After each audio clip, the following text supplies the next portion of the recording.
Dear colleagues, we continue our briefings. Now again about reform in higher education.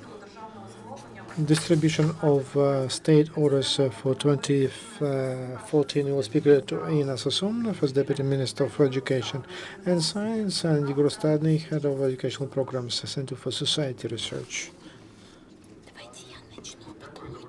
Thank you very much. We will speak about the research, the study done by the professionals in our center, and it is called State Support, Financial Support to Train in the higher education and Experience and Challenges when analyze the practice and the theory of state orders.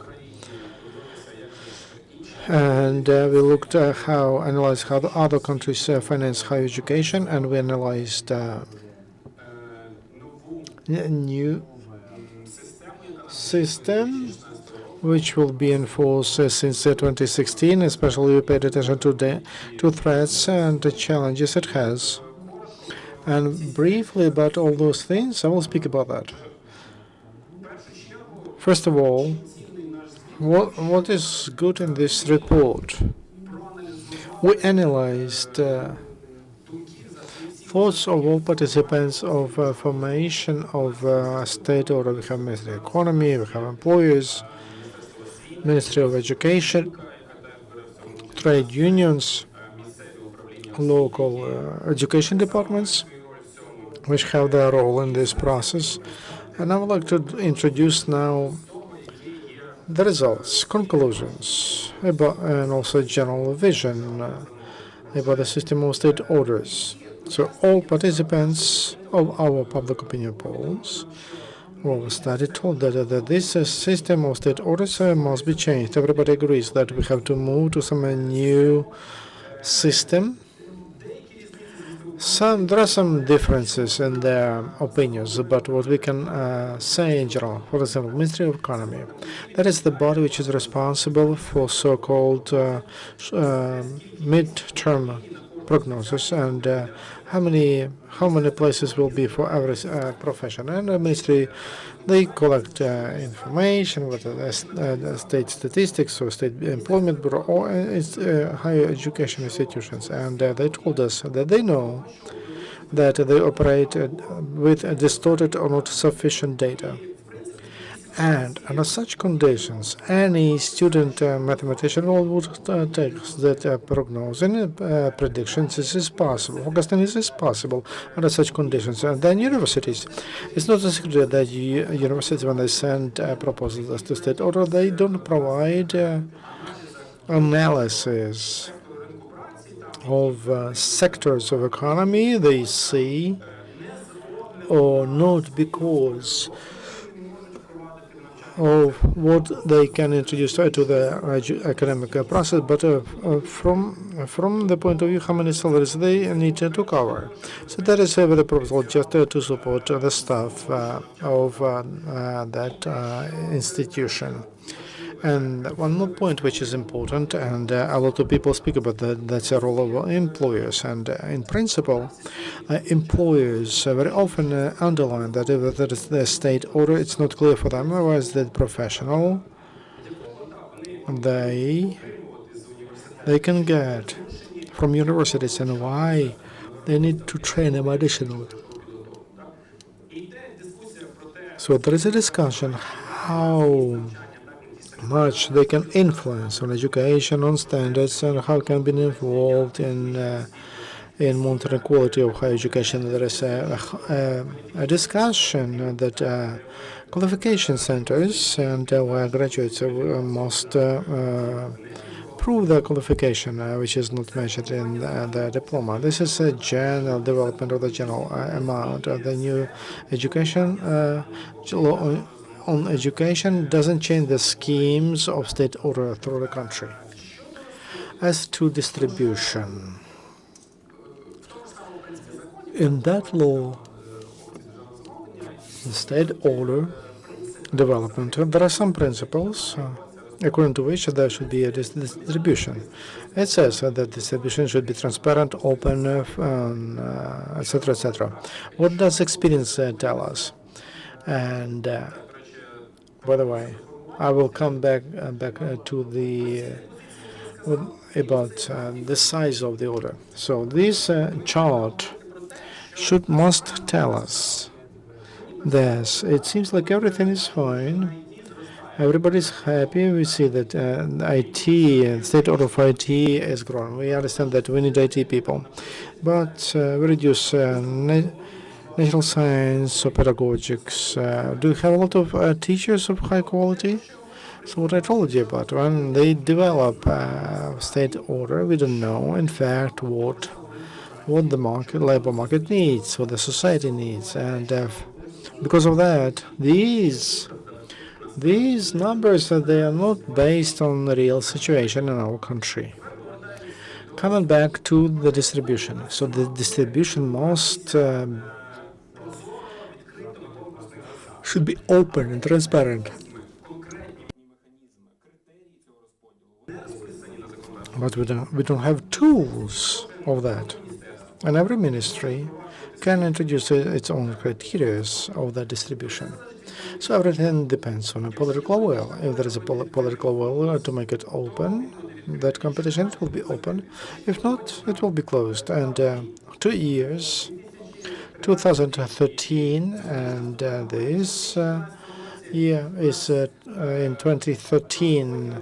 The distribution happened traditionally for our country, so information, and then we learned about from institution universities, and very often it was not true information, and we could not control. And in 2014, the distribution happened. It was public. There was a competition commission. On the website of the ministry, they had the results of that distribution and concluded orders, and there was no transparency. But transparency is half of an issue, because the next part is efficiency. Efficiency of the distribution on which basis to organize the distribution. And why there is a question here? Because under the condition that when there is no tools of monitoring the quality of the higher education, how to decide which university is better and which is worse? It's practically impossible then to distribute the order. So there is a big question here. When we introduce and when we come to that point when it will be clear all the rules of monitoring and quality, guarantee quality, it will be clear and it will be implemented into life. And then we can use it and some criteria which will tell us about efficient distribution of the state order. Classically, it will cover also a master degree. What is the new system we'll have? If next year we'll have a hybrid system during entrance to bachelor degree. 80% will be distributed professional, and 20% all traditional, and 20 to the strongest. Where the strongest are, that's where there will be a state order. So in 2016, they will introduce the system which is called money follows students. Among experts, we understand that there are a lot of variations of that approach, but if that's the way to call it. In 2016,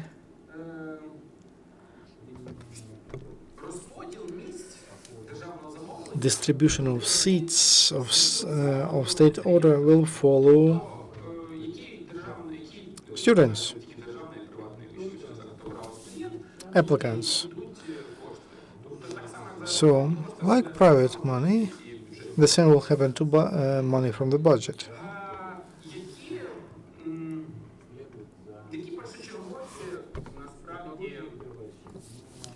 What are What are the challenges in this system? First of all,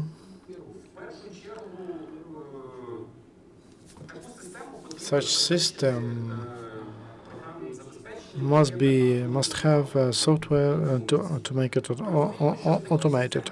We understand that there are some parameters. So the first parameter, the number of general order, 8,000 philologists, 117 historians, lawyers, etc. That number. Then the next parameter, a table of results of the tests and priority list of professions they choose. And the third parameter is conditions of universities. And these three segments or parameters, we have to combine them. That takes a lot of work, and it's unrealistic to do that manually. So now we should start thinking about the development of software for this. There is no need to reinvent a vehicle because such systems, such applications exist. And if we have some time and there is a time to test and for pilots, the next challenge is more important.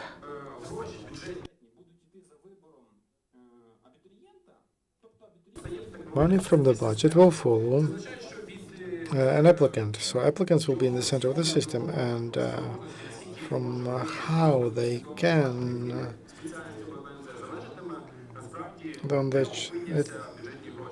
money depends on their choice in a better or in a worse university. Why is it one of the biggest challenges? We come back to the system of education of universities and for us how we can arrange them. And if there is no such a system, then entrants have the first criteria, that is the criteria of image. If a university has a very good image, people speak about that, they will enter. So big universities will, from Lviv, Kharkiv, Kiev, they will win from this. Also, there is one more point. It's good. It's about if it's about image, although image not always means quality, but it's good when it's image. What if they choose where it will be easier for them to study? For example, when they don't force them to take tests, where there are some good climate for bribery, etc. There is a threat here because we put in the center distribution of budget money, and we put an entrant in the center. And to which extent an entrant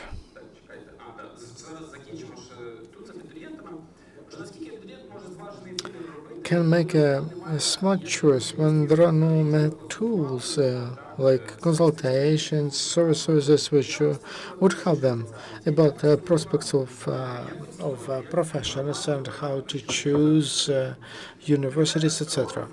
Now, role of universities. What's the role of universities under such a system? They become the positive thing is that there will be a higher competition, so the competition between them will grow. There is no administrative interest. There is a direct link between universities and students. The question: to which extent our universities are ready, are able to hunt for the entrance?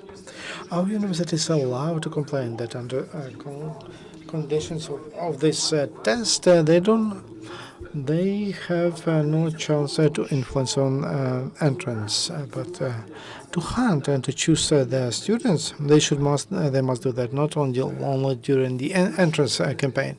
Our universities they got used to do some days of open doors, for example, organize some activities, and so entrants come to the campuses under the new system. They have to use other methods, and there should be mobile days of open doors. Universities must travel around the country, must advertise, and must provide trainings and workshops, and they should involve those who graduate from the universities. They should speak to school children. They will have to communicate with their parents, and under such tough conditions, our universities will have to develop that hunt for an entrant. Why? Because conditions will be tough. First of all, because of demography, because until 2019 there will be a decline in the number of entrants. That's the easiest conclusion, because the competition will go up, it will be tougher. Demography, that's one thing. If we come back to entrance, and if we look at to which extent they are able to make a conscious choice, there's a chart for 2012 and how in which baskets they put their eggs. I pay your attention to this line, the number of entrants that applied only to one university for one profession, so dynamic of growth. That's a positive signal. It means that all the numbers of all those who had a very high level, they choose one profession and they're happy. Or those who took a risk, but from the very beginning they were sure that they would like to study in this university or study this profession. Well, it seems like the picture is good, but look at other indicator. Number of students that gave their documents to 5 universities, dynamics plus 28%. It shows that these entrants are disoriented, and that phenomenon is growing. Those who work in acceptance committees, they know that they had to call entrants who could choose between geology and philology. Young people don't know how to choose. It's very difficult to demand from 17 years old what they want to learn. That is a big challenge of the system when we put an entity to the center of the system, and so money distribution will depend on their choice. And then we looked how they divide. How they are divided, and now here we have professions or directions for bachelor's degree.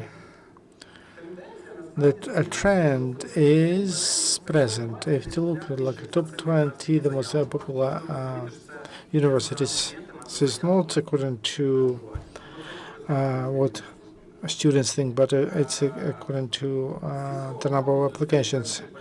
Among those first 20, mostly there are humanitarian or arts in a broad sense, and that includes psychology, management, economics. So those professions that develop consumption, not production. It seems like there is a light, there is a computer engineering and program engineering. When somebody asked me about construction, I looked at the data on the market of construction, and experts agree that the construction stopped. The market is not developing, but we have here among the top 20 construction is here as a profession. So how, under such conditions, how to correct the demand when the choice depends on entrants? Who will advise them? Who will help them? These are challenges. Then, summing up, what we have: a new system of entering for bachelor degree, which has some challenges and threats. First of all, it's the old system of general state order in the country. Nobody's changing it, and it is based on unrelevant indicators. Then conscious choice of entrance. How conscious is it? Universities, how they can hunt for entrance, how they will encourage them, or how active they are. Technological support I mentioned. This system must be online or should be automated. And one more indicator I didn't mention, and linking the number of finances to the number of students, and salary of teachers depends on the number of students. I didn't speak about international experience, but our reports show that such system does exist. For example, in countries where they have private universities like UK or the Netherlands, and they are on the way. Or in countries where they have free education like France or Finland or Poland, where it's partially free.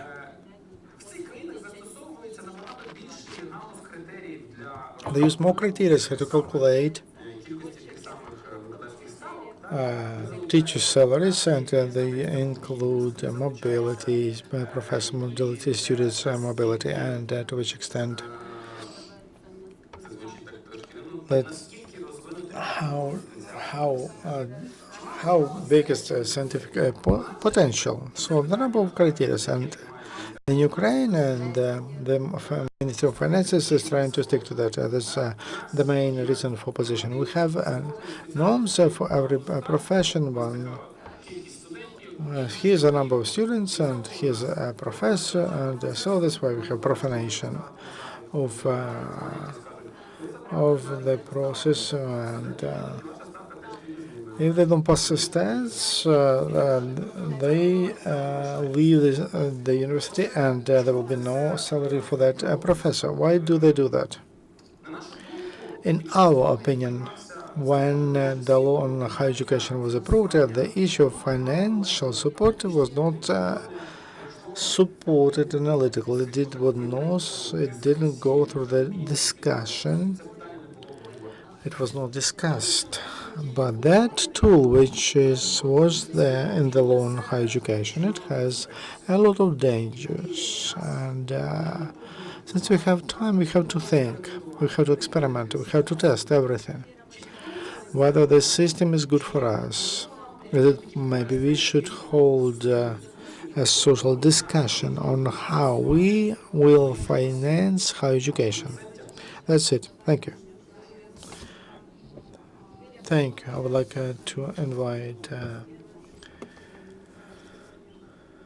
Inna Sovsun. Thank you, Yegor, for your presentation, because and I know about this project. Before I started to work, the first deputy minister of education, I worked in this center, and we began that contract and this project, and we learned experience in Ukraine, and also compared to international experience. And I participated in the development of the law education, and we felt how limited is the number of alternatives and how difficult it is to get out of the proposals. So, or we should keep it like we have, or more money for the students. Why this idea would become so popular? Money for students, because it is directed, first of all, at reducing the importance of bodies that are not respected, like Ministry of Science and Education, some other ministries to whom they report. When it was a big problem, and the laws that developed under the previous leadership of the country, and cabinet of ministers and the Ministry of Science and Education, it was the main threat was in the fact of state distribution. We should minimize influence of the state on the process. I don't mind. There is a problem. In the ministry, from inside, I can tell you that the procedure of the distribution is more transparent, but it is not more efficient, because there are two processes that data we have under conditions when we don't know whom to trust. We cannot do it. So there is no software, no criteria to assess quality of education in universities. So that's why we were able to provide more transparency. And those who work in the ministry, they work day and night and scan the documents. And it doesn't mean that the system became ideal. It became more transparent, but in the future we should just think about how to change it because it's not that efficient now. When it was developed, the main threat was that the minister Tabashnik, and it was meant how to distance, how to build a distance between him and 16 universities, placing universities, and that system was modified because it was planned to attach some money to every university, and that would be sent to universities, and the threat was KPE and Shevchenko wouldn't thank us if we gave the same to the weakest and strongest universities. So it's very difficult to call the average level of payment, and it doesn't make sense to give seats in Shevchenko University or in some local universities. And we reduced. We did not support the system, but linking financing to the number of students, that's a problem. Still, we have it. It's a technological moment, but I'm just thinking about the campaign next year or in 2016. There could be some other problems. What if one entrant will come to a university strong, but for nuclear physics? The state, the university should they offer them to go to a different university because one you cannot provide one a whole program for one student, and there should be at least a group. So these are technical things, but that demonstrates that we should think carefully in which direction to move and how to change the system, because the law on higher education suggests some transitional model, but even now we have to think on the development of new system and new approaches is very difficult to do, especially under the conditions we have now. So from my own experience, I wanted to say that unfortunately 80% of time we have to responsible. It's an issue. Instead of we think how to allocate students from the east. So this model we have today is not good. But I believe that here there will be partnership with civic initiatives, and they can take that role on themselves under conditions when it will be difficult to do in the ministry.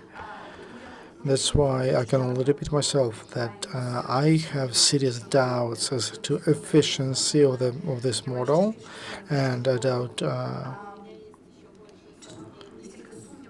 Not doubt. I have some warning.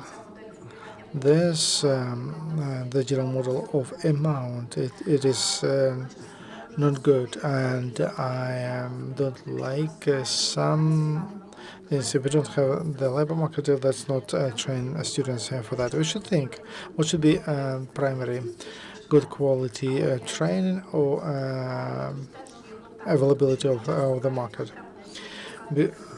Don't educate such professionals because they don't find a job. There's and it's a very strange approach when I hear that people who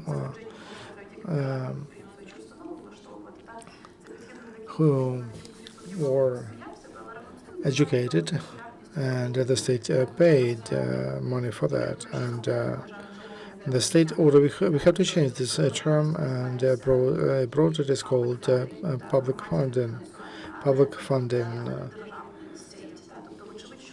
And we train not for the needs of the country but for the society first of all. And we have to remember that when the country understands where it's moving, it should invest into training of those professionals who don't have a job now, but in 5 years, the state believes that it's important to develop nanotechnology. That in 5 years it will need professionals on that, and we start broader problems and long-term strategy of economic development. We don't have it. That's why we don't understand for whom, for whom do we train students. We do it internationally according to the Soviet system, and instead of training them for future, education for future and for the needs of the economy we see in the future. And Yegor didn't speak about the model they suggest in the report. I don't know whether he did it on purpose or not. If there is a question, we'll speak about that. But we must think about that, and we should change approaches, and we should change behavior of entrance and universities, and because unfortunately, neither universities nor students are ready for a conscious choice and to constantly approach the issue of further cooperation between themselves. I think I'm done with this. And if there is any question, I will be happy to answer that. I have not understand. Hunting for students. Why should you hunt for students?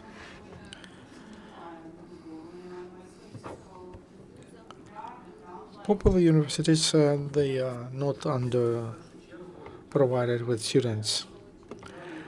It's a very good question. Our universities take everyone. The question is, they should select, and they should take the best students. They take the best. That's a stereotype, in fact.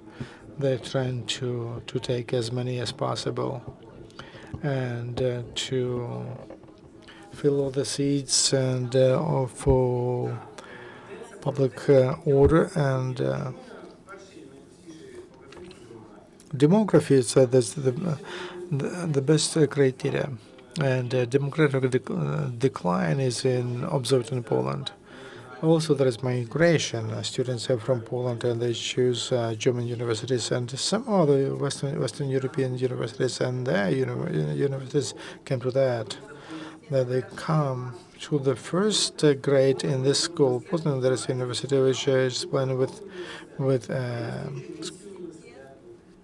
school children, and they just explain the mission of universities so on basic level. Polish universities they are very good, and our universities should learn probably from a Polish experience. Because one way or the other, Polish university will become competitors on our market, education market. And briefly, you see, and not enough of entrance. There is such a thing. Since one of the universities this year, they gave back. It's a strange procedure that seats funded by the state, they asked to take them back, and that was for reference education, but they did not have enough, and that's Kharkiv Law Academy. There's a global problem with the reference education or distance education, but we have a problem with there is not on-demand natural sciences, and we have to do something with it. Just universities cannot solve that issue. Probably there must be a state public a program to support better standards that don't solve the problem. 60% of schools they have just classes of physics that this includes classes which were equipped 50 years ago. So we cannot speak about a good quality of training. So all of that should include understanding of our education in general. We need professionals in the future. We should start, I think, work seriously on that.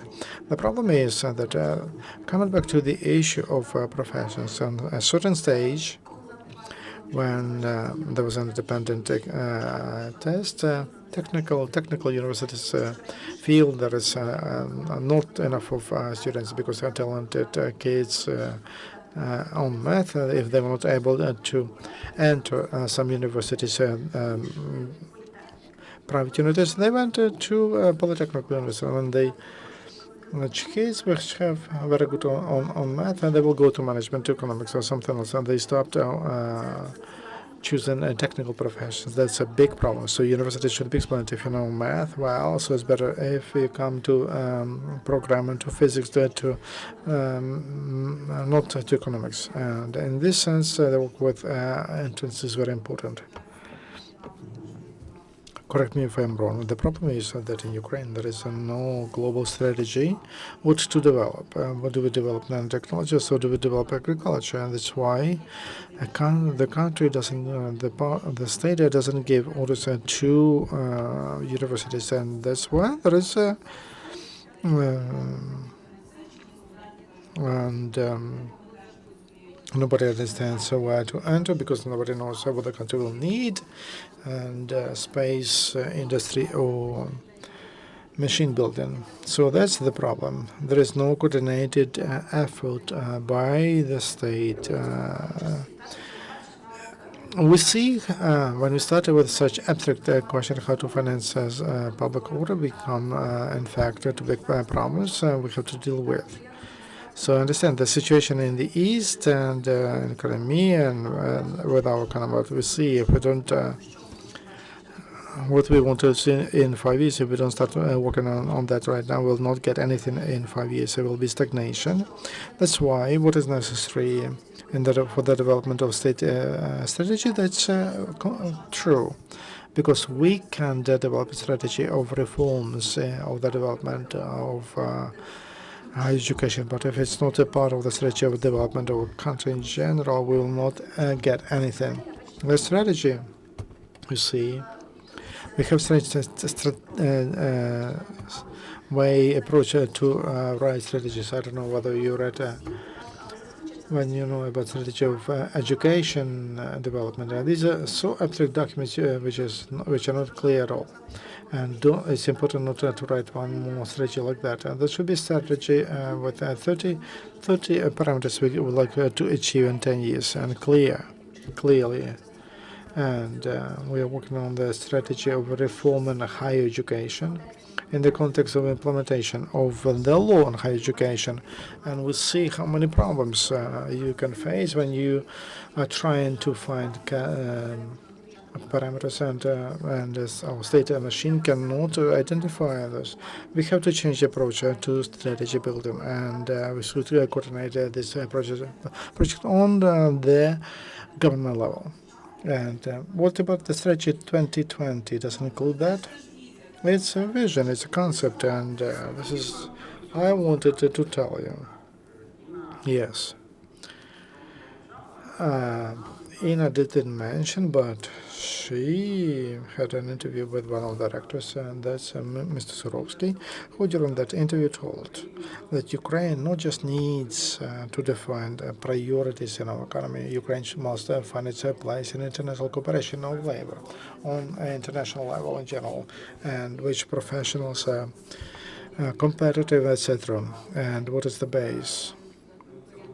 But we don't have in that strategy 2020, and the place of that strategy will be just silent. No, we did not participate in that in the development of that strategy. Of course, they invited us to the coordination group, but it was clear that the main priority is not in education, but in some other issues which require. Like reform of judiciary, anti-corruption activity, etc., etc. And of course, we as the Minister of Education and Science, we have comments about the place of education. First of all, it's not clear to me about the form. If you speak about strategy, you should identify some landmarks, some guidelines. Reform of education, in which direction? will we make it private, to humanitarian, technical?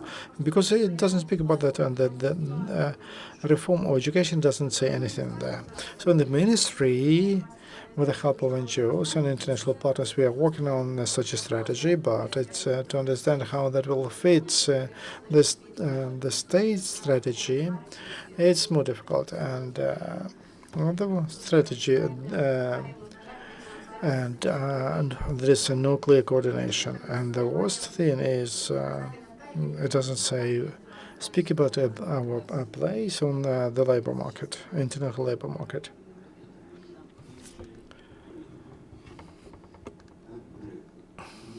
Ministry doesn't give the order, gives order to the Ministry of Education, and how a Ministry of Economy gets that data from enterprises, for example.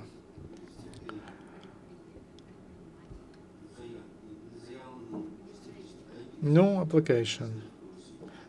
No, not as many applications for them to be budgeted. What's next? A student graduates, doesn't find a job. They ask through the court to pay back. So we'll discuss this issue in general. As to defining the number of professionals ordered by the Ministry of Economy, there's you mentioned that there is a law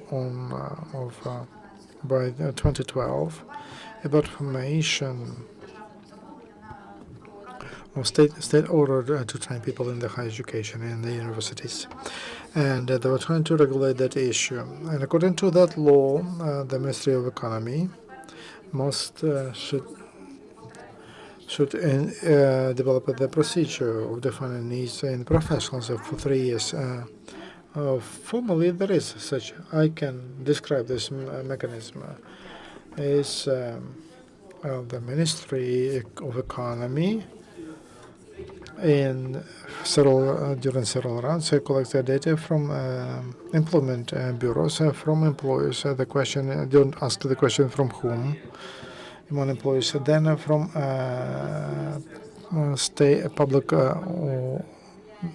orders, they balance the data, and then they give an average forecast for 3 years, and they do that every year.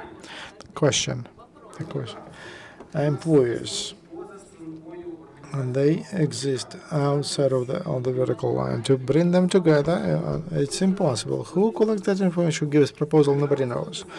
Public Employment Bureau, they give information about facts about vacancies, and they don't cover the whole labor market. Also, there are some small, like classification. Economic classification doesn't meet the list of professions and knowledges and subjects. And I put it like any mathematician would say that forecasting is impossible under such conditions.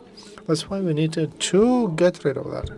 Maybe Elkina a state order. Why? Maybe it should be just to serve two sources from the state apparatus, like two teachers, but the budget funds could come to support our society. We can use an alternative market very briefly. And there are two theoretical models. I don't know whether you have it in your final report, and I read a lot about that. Two theoretical models, how to calculate economic effect of higher education. The first model, which is called labor forecasting. So the request demand on the labor market, it's in 70s and 60s was quite a popular model.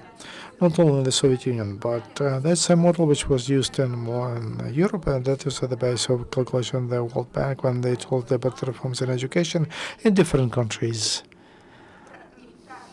Right. And the World Bank in 80s, because of different leadership, they moved to rate of return. That's the model they called. From education, return from education. So I graduated from a university. Someone, no position on the labor market, but that person creates business because of knowledge and environment, and they knew professionals in that field, and they set up business, and that rate of return that will be higher. So you have to calculate not only what we need, but also think how people get because of the higher education. And unfortunately, we don't have that information because under conditions when majority of people have a shadow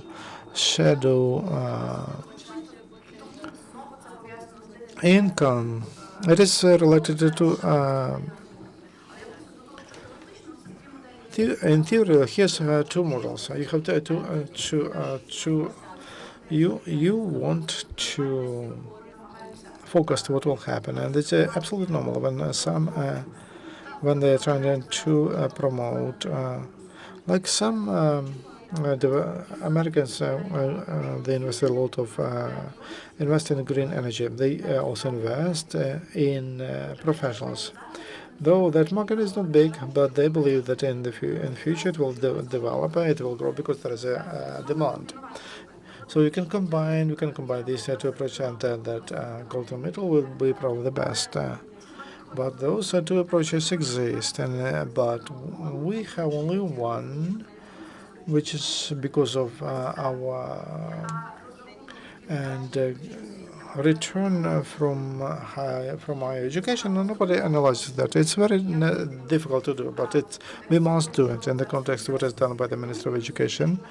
We understand that we don't have such we don't have data just to understand what is happening in the system of education. That now for 2 months we negotiated with the Minister of Finances for them to help us to develop an institute of education statistics because we don't have basic data how to assess education or the system of return from that education.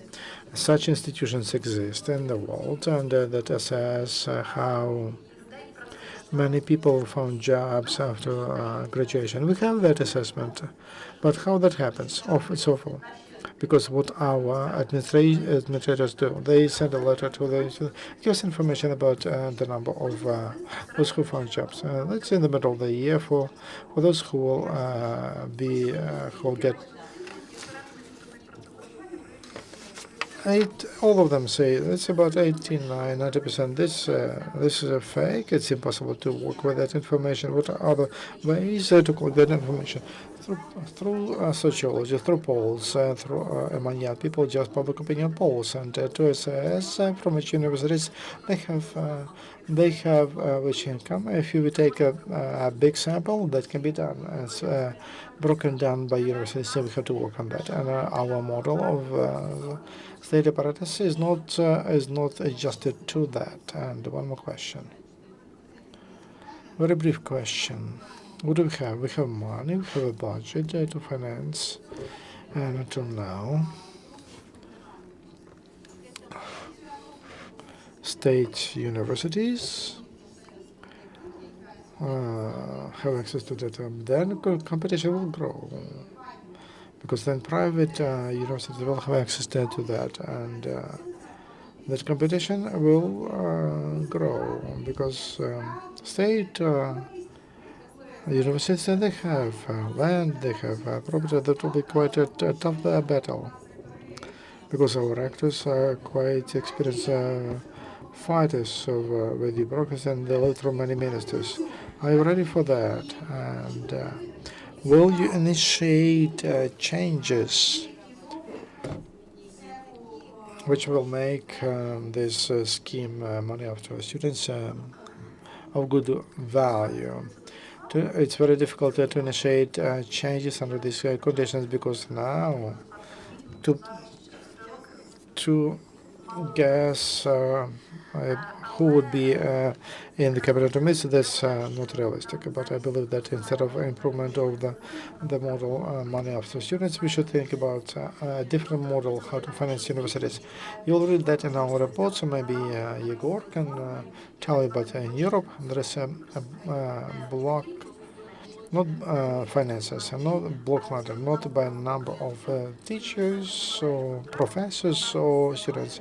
So it's a contract with the university. It's not for 1 year because for a planning for a university for 1 year it's very difficult. Sometimes they have these contracts for 5 years and the university can count on them. They can plan long-term research and improvement of the professors and training the professor to treat that system. You need to have objective information about the level of education in different universities, and we don't have that. So, but at the same time, it will be efficient. It will be an efficient model if we know realistically how many professors from professors go to conferences with the presentations or are published in international magazines or graduated from universities abroad, and some indicators which would allow to understand the quality of higher education. If the state believes that this is a good quality, so they say, "Okay, we give you for 5 years a guarantee this fund." It will be easier for university because they can select the students and they can take not 12 physicians. But 5. They will train. They will provide very good quality of education. They will not be afraid to kick out students, and because in Europe and in the US there is one of the indexes which is like a dropout rate. We don't have any dropout, and we ask the question: why do we have poor professionals? Dropout doesn't happen because, as you were told, when funding is connected, linked to the number of students. Nobody's interested to reduce the number of funding. So in such a case, universities are afraid to kick out students, even if they don't know anything, because then they will reduce their financial support. So for longer term, we need to think about how to change that approach. But it's clear that this long-term this system functions in countries with paid higher education, and our state completely covers all the funding. The main sense that funding is that divided by destination, because our university have everything, salaries, utilities, and scholarships, and that any rector must combine, must decide on what they say. Blocks it means that there are some flaws of funding, like funding for science, for social support, and as a reported, social support should be in a separate article, not the cost for education, and there should be more efficient system. The separate part, separate funding for training, for then utilities, for repair, etc. And what is important in these systems that regulated entry and outcome from where they come and for where they live, which needs, and that flow of training is calculated according to many more parameters. Not,